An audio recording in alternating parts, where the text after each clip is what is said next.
नमस्कार, आप देख रहे हैं इंडिया न्यूज हरियाणा। आपके साथ मैं हूं प्रिया सिन्हा। बुलेटिन का आगाज हम बड़ी खबर के साथ कर रहे हैं जो कि अंबाला से मिल रही है। बताते चले आपको कि कुछ देर में विनोद शर्मा प्रेस कॉन्फ्रेंस करेंगे। ये भी आपको जानकारी दे कि हरियाणा जन चेतना पार्टी वी का मैनिफेस्टो जारी होगा। अंबाला के विकास का प्लान अंबाला के आवाम के सामने रखा जाएगा। यहाँ पर विनोद शर्मा पूर्व केंद्रीय मंत्री विकास का प्लान रखेंगे। अंबाला को स्वच्छ और सुंदर बनाने का वायदा है। निगम में 2000 नौकरियों का भी वायदा है। पार्टी अध्यक्ष की ओर से प्रेस कॉन्फ्रेंस अब से कुछ देर में की जाएगी, जिसमें देखना बहुत ज़्यादा महत्वपूर्ण होगा कि अंबाला के लिए क्या कुछ विकास प्लान यहाँ पर पार्टी की ओर से रखा जाता है, क्योंकि तस्वीर बदलने का वायदा है। अंबाला को स्वच्छ और सुंदर बनाने का वायदा है। अंबाला को हरियाणा का अव्वल शहर बनाने का वायदा है और इन तमाम चीज़ों को इस मैनिफेस्टो में समाहित किया जाएगा कि जीत के बाद किस तरीके से पार्टी आगे बढ़ेगी, क्या कुछ प्रायोरिटी, क्या कुछ प्राथमिकताएं रहेंगी, उसको अंबाला की जनता के समक्ष यहां पर रखेंगे पार्टी अध्यक्ष विनोद शर्मा। अब से कुछ देर के बाद प्रेस कॉन्फ्रेंस के जरिए ये प्लान, विकास का प्लान रखा जाएगा। हरियाणा जन चेतना पार्टी वी की मेयर पद की उम्मीदवार शक्ति रानी शर्मा लगातार चुनाव प्रचार में जुटी हुई हैं। अंबाला के अलग अलग इलाकों में चुनाव प्रचार के लिए वो पहुंच रही हैं। शक्ति रानी शर्मा विकास के दावे और अंबाला की तस्वीर बदलने की बात के साथ जनता के बीच पहुंचती हैं। लोगों को भरोसा दिला रही हैं कि चुनाव जीतने के 10 दिन के भीतर ही उनकी बड़ी से बड़ी समस्याओं का समाधान कर दिया जाएगा, क्योंकि पूर्व केंद्रीय मंत्री विनोद शर्मा की पहचान ही विकास की रही है। बुधवार को शक्ति रानी शर्मा अंबाला के वार्ड 20 पहुंची। यहां पर उन्होंने जनता से मुलाकात की। जनता ने भी शक्ति रानी शर्मा पर भरोसा जताया, भारी मतों से उन्हें जिताने की बात कही। जैसे जैसे चुनाव की तारीख नजदीक आ रही है, शक्ति रानी शर्मा ज्यादा से ज्यादा लोगों तक पहुंचने की कोशिश कर रही हैं। लोगों से बात करके अंबाला के विकास का वायदा कर रही हैं।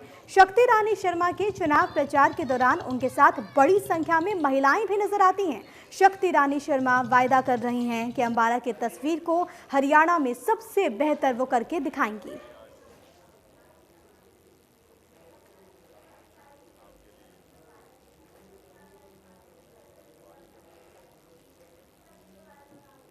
चलिए आपको सीधे लिए चलते हैं अंबाला, जहां पर इस वक्त हरियाणा जन चेतना पार्टी के अध्यक्ष पूर्व केंद्रीय मंत्री विनोद शर्मा मीडिया से मुखातिब हो रहे हैं। क्या कुछ वो कहते हैं, सुनिए।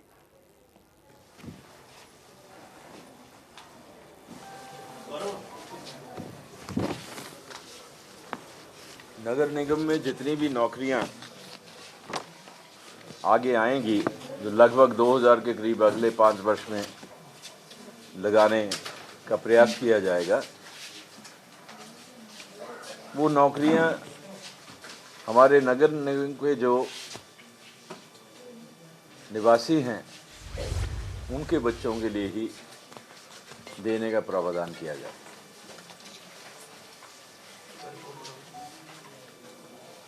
एनओसी प्रथा की जो समाप्ति पर हर प्लाटों की रजिस्ट्री के लिए नगर निगम के से लेने की जो प्रथा को बंद करवाएंगे, जिससे लोग अपने प्लाटों को सुगमता से खरीद व बेच सके।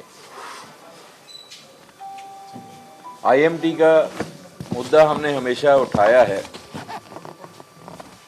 क्योंकि ये मैनिफेस्टो चुनाव का मैनिफेस्टो है। इसके संबंध सिर्फ उन सब बातों से नहीं है जो कारपोरेशन कर सकती है। आईएमटी कारपोरेशन तो नहीं लगा सकती, लेकिन हमारी पार्टी का ये मुद्दा है कि हम इस चुनाव के बाद आईएमटी के मुद्दे को बहुत ज़ोर से उठाएंगे।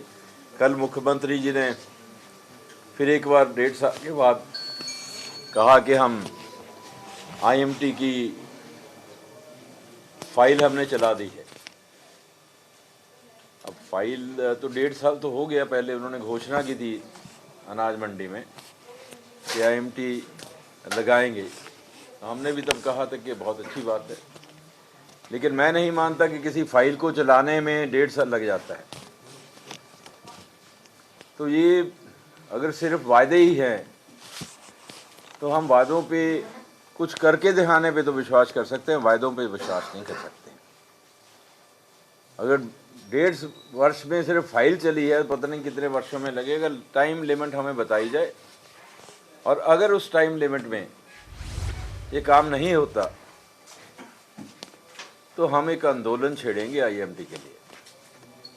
अम्बाला में आईएमटी लगाने के लिए एक आंदोलन छेड़ेंगे और वो आंदोलन जब तक चलेगा जब तक आईएमटी लगने की पूरी व्यवस्था नहीं हो जाती। कुछ लोग कहते हैं कि आईएमटी के लिए कुछ हुआ नहीं था, ऐसी बात नहीं। आईएमटी के लिए तो एक्विजिशन के नोटिस भी हो गए थे, ज़मीन सब कुछ प्लान बनने के बाद एक्वायर करने के नोटिस हो गए थे कि 4 के सेक्शन के नोटिस लोगों को पहुंच गए थे। प्रोसेस तो शुरू हो चुका है, सब कुछ हो चुका है। अगर मंशा हो तो इसको बनाने में तो 3 महीने का टाइम लगता है, आगे प्लान करने में इतना समय लगता ही नहीं है। लेकिन मुझे खुशी है कि अम्बाला के लोगों का जो संघर्ष है आईएमटी के लिए वो एक दिन फल लेके आएगा। इसकी इतनी बुलंद आवाज़ है कि ये एक दिन फल लेके आएगा। आईएमटी यहाँ पे जरूर लगेगा, हम लगा के रहेंगे।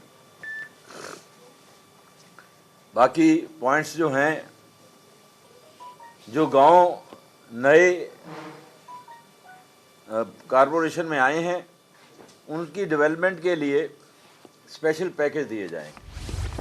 जो नए गांव बने हैं आए हैं उन गांवों में पहले पंच सरपंच हुआ करते थे जो अपने ढंग से गांव की सुविधा के लिए, गांव के लिए, डेवलपमेंट के लिए काम करते थे। अब उन गांवों को कारपोरेशन में आने की वजह से कोई इलेक्टेड रिप्रेजेंटेटिव उनका गांव के सतर पर नहीं होगा, लेकिन पूरे इलाके से उनका एक मेंबर होगा। तो उनकी डेवलपमेंट जो गांव की है वो भी उसी सतर पे होनी चाहिए जिस सतर पे शहर की होती है। यानी कि अगर शहर में स्वास्थ्य सेवाएं अच्छी मिलती हैं तो उसी स्तर पे स्वास्थ्य सेवाएं, एजुकेशन, क्लीनलीनेस, सीवरेज, सड़कें और कॉलेज, चाहे वो टेक्निकल कॉलेज हों, लड़कियों के कॉलेज हों, लड़कों के कॉलेज हों, उसी तरह से वहाँ कॉलेज की सुविधा होनी चाहिए। कई गाँवों के बीच में एक अच्छे गाँव में कॉलेज खोलना चाहिए, तभी जाके उनको कारपोरेशन का फ़ायदा मिलेगा। अदरवाइज़ तो उनके हक जो है उनको मिल नहीं पाएंगे। अम्बाला में पार्किंग की समस्या है, उसको सुलझाया जाएगा। आवारा पशु जो हैं उनके बारे में कोई समाधान किया जाएगा। और हर स्ट्रीट लाइटें जो हैं वो कई बार ख़राब पाई जाती हैं, उनको ताकि उनमें ख़राबी ना आए ऐसी प्रथा बनाई जाएगी कि जो भी स्ट्रीट लाइटों को चलाने का जिम्मेदार है, मुझे जहाँ तक समझ है कि ये स्ट्रीट लाइटें किसी ठेकेदारी के तहत चलाई जाती हैं, लगवाई जाती हैं, तो जो भी ठेकेदार उसका संचालन कर रहा है, अगर वहाँ की स्ट्रीट लाइट्स ठीक नहीं चलती हैं तो उसके ऊपर जुर्माना लगाया जाएगा, या उसके जो कॉन्ट्रैक्ट हैं उनको ख़त्म किया जाएगा क्योंकि सुचारू ढंग से वो नहीं चला रहा है।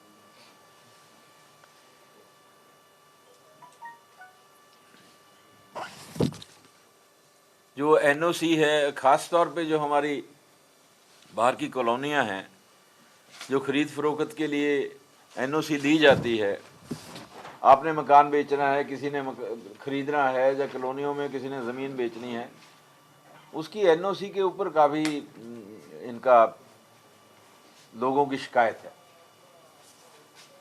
कि वो एनओसी लेने देने में बहुत सी दिक्कत आती है और बहुत सी समस्याएं आती हैं। तो एनओसी के लिए जो भी हमारा प्रोसेस है उसको बिल्कुल सिंप्लीफाई किया जाएगा। जहाँ तक हो सके कानून के तहत जितना भी प्रोसेस है उसको जितना भी हम ऑनलाइन कर सकें ताकि लोगों को जाना ना पड़े और घर बैठे उनको जो परमिशन हैं, एनओसीज हैं, वो मिलती रहें, ऐसा प्रोसेस बनाने का हमने संकल्प इसमें लिया है। पानी की समस्या है शहर में भी बहुत बड़ी। अब पानी की मुझे समझ नहीं आती है कि पानी का जो भी सिस्टम था, आप लोग भी जानते हैं, अम्बाला में रहते हैं, कि एक वक्त पे पानी बिल्कुल नहीं था और एक वक्त पे पानी हमारा तीसरी मंजिल तक बिना मोटर के भी जाता था। अब वो सारा सिस्टम ही ख़राब कर दिया।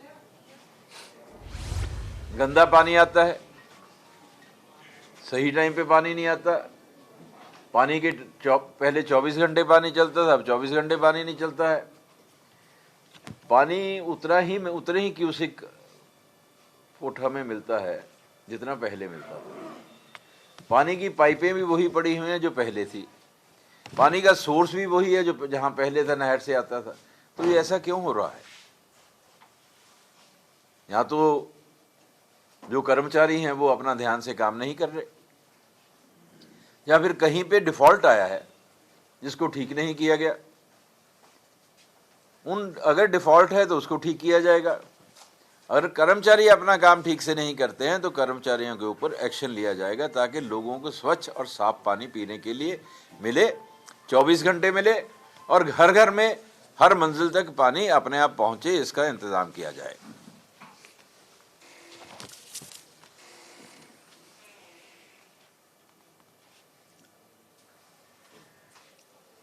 जैसे लाइब्रेरी है, डिजिटलाइजेशन उसका लाइब्रेरी का किया जाएगा। और जहां तक शहर का सवाल है, शहर में जगह जगह पर सीसीटीवी कैमरे लगाए जाएंगे, ताकि जो अपराध शहर में हो रहा है, जो अवैध व्यापार हो रहा है ड्रग्स का शहर में, उसके ऊपर नकेल कसी जा सके। जिससे ऐसे कैमरे लगाए जाएंगे जिससे कि पूरे शहर की जो गतिविधियां हैं उसको पता चलता रहे, और जो भी कोई कैप्चर होगा, चाहे वो किसी गलत काम के लिए करता हो, उसके ऊपर आसानी रहे लॉ इन्फोर्सिंग एजेंसीज को कि उसके ऊपर एक्शन लिया जा सके। तो शहर में डिजिटल कैमरा सारे ऐसे स्थानों पे लगाए जाएंगे जिससे कि पूरे शहर की खबर मिलती रहे। इसके अलावा ये हमारा आज हम मैनिफेस्टो कर रहे हैं, इसकी कॉपियां आपको दे दी जाएंगी, आप इसको ले सकते हैं। क्योंकि लंबा मैं आपका इतना समय लूं, पढ़ने बैठूंगा तो 1 घंटा इसी में लग जाएगा।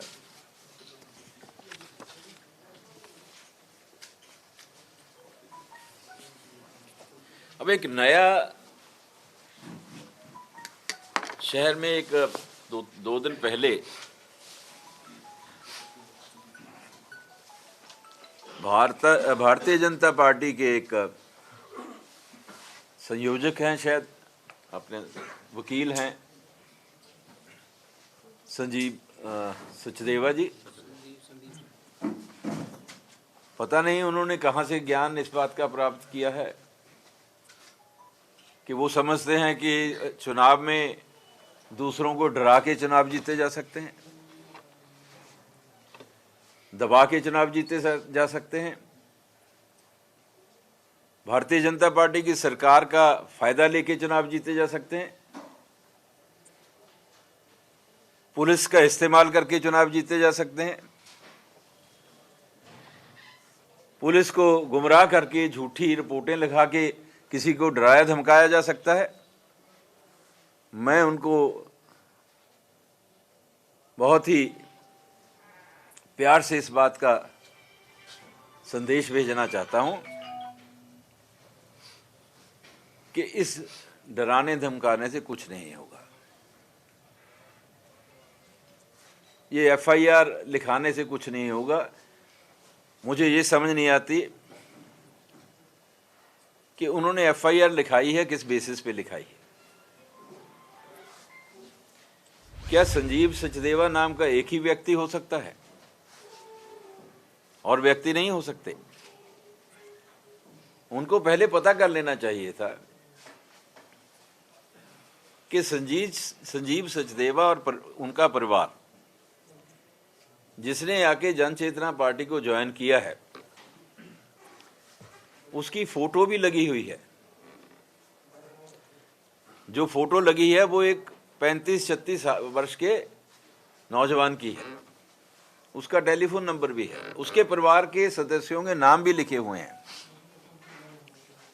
और उसने एफिडेविट भी दिया है। जहां तक मुझे पता चला है कि उसने रिटर्निंग ऑफिसर जो है इलेक्शन का, जो डिप्टी कमिश्नर है, उसको कंप्लेंट भी लिख के दी है कि ये मुझे धमका रहे हैं, और उसने एफिडेविट दिया है उनको कि मैं Sanjeev Sachdeva son of so and so, इतनी उम्र है, मैं बीजेपी का कार्यकर्ता था और मैंने अपनी मर्जी से अपने परिवार के साथ बीजेपी को छोड़कर जन चेतना पार्टी को ज्वाइन किया। इसमें क्या गुनाह किया है?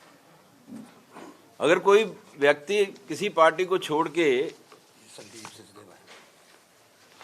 संदीप सचदेवा, अगर कोई पार्टी, संदीप सचदेवा अगर अपनी मर्जी से पार्टी छोड़ के आ जाता है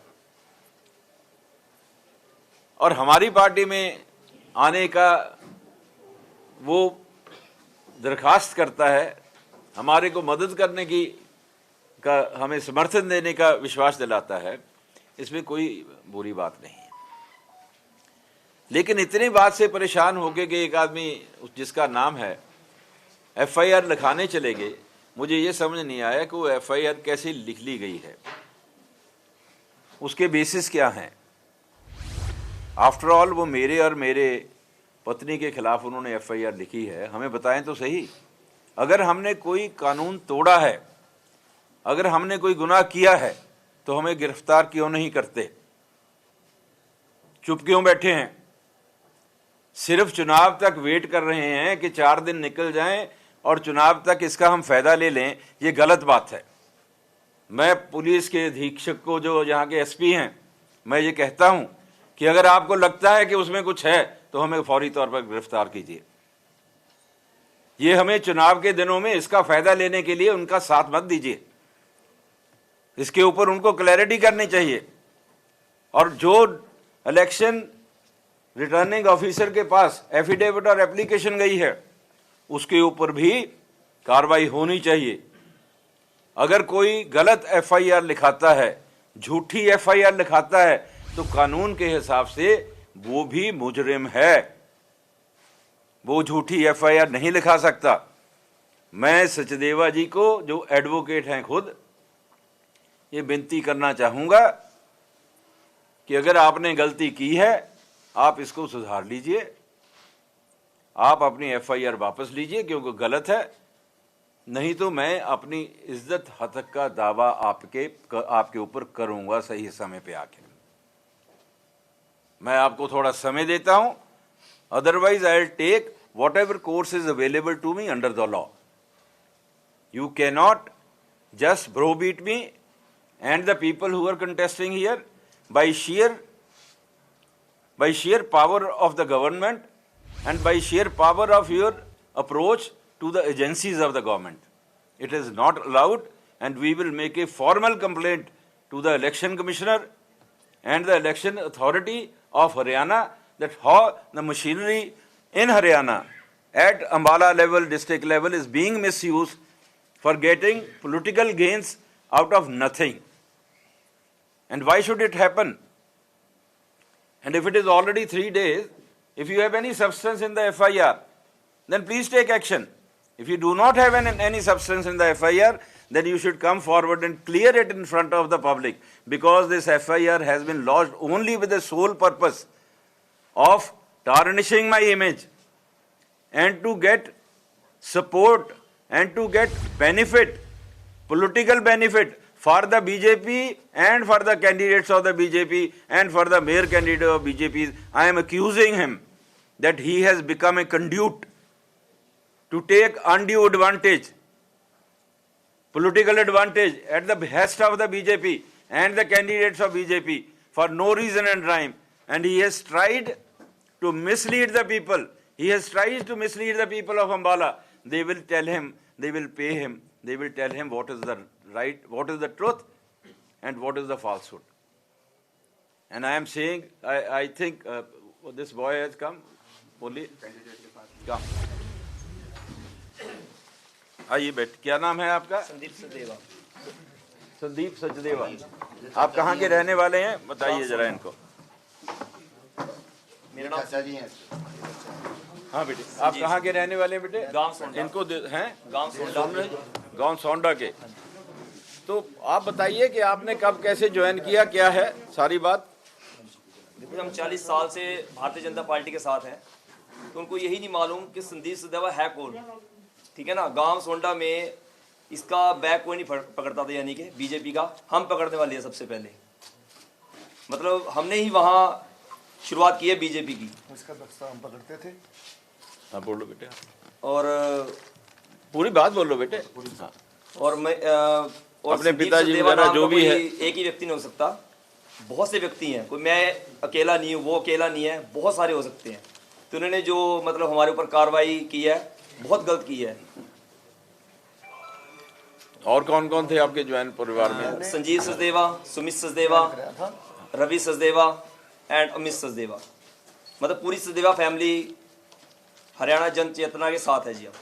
आप वकील तो नहीं है ना? नहीं जी नहीं। आपका वकील लिख के तो नहीं दिया आपने? नहीं, नहीं ये जी, लोग- नहीं। और मेन बात यह है जी, आपने ये तो नहीं लिख के दिया कि आप संयोजक हैं भारतीय जनता पार्टी के जो चुनाव के? वीडियो मतलब सोशल मीडिया पे आई है उसमें ना पिक मेरी है, ठीक है, और नीचे संदीप सचदेवा लिखा हुआ है, ना कि एडवोकेट संदीप सचदेवा। और ना फोटो आप भी ज्यादा मेरी है। आप संयोजक भी नहीं है? नहीं जी नहीं। तो आपने टिकट भी नहीं मांगी थी? मांगी थी क्या? नहीं जी नहीं। अच्छा, तो आपने टिकट का मेयर की टिकट के आप दावेदार नहीं थे? तो भाई देख लीजिए, ये ना तो मेयर की टिकट के दावेदार थे, ना ये वो संदीप सचदेवा हैं, ना ये एडवोकेट हैं, और ना ही इन्होंने मतलब के टिकट मांगी, और ये कह रहे हैं कि हम पहले थे अब नहीं हैं। तो मुझे समझ नहीं आया कि इतना तिलमिलाहट किस बात की है। हार जीत होती रहती है चुनाव में। आज वो हार रहे हैं तो क्या हुआ, इसका मतलब वो लोगों को गिरफ्तार कराएंगे? आज वो हार रहे हैं तो क्या वो FIR लिखा के अंदर करा देंगे? तो क्या देश में कोई कानून नहीं है क्या? उनके हाथ की बात है। और मुझे वकील होते हुए भी उन्होंने ऐसा किया है जो वो समझते हैं कि गलत है। तो मेरा सिर्फ उनके बारे में कहना इतना था। IMT के बारे में मैंने आपसे कहा है कि IMT हम लगा के रहेंगे, और दूसरी कि इनके जो भी शहर में भ्रष्टाचार हुआ है और जो भी यहाँ पे कॉरपोरेशन में भ्रष्टाचार हुआ है, इसका पूरा पर्दा भी फाश करेंगे और पूरी लड़ाई लड़ेंगे और इनको अच्छी शिकस्त देंगे। बहुत बहुत धन्यवाद। जय हिंद।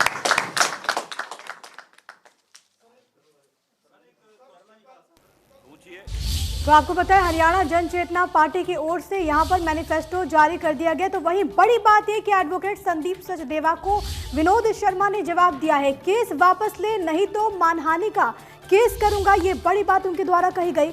लोगों को गुमराह करने की हो रही कोशिश, मीडिया के सामने सबूतों के साथ उन्होंने ये बात कही है, केस वापस ले नहीं तो मानहानि का केस दर्ज करवाएंगे।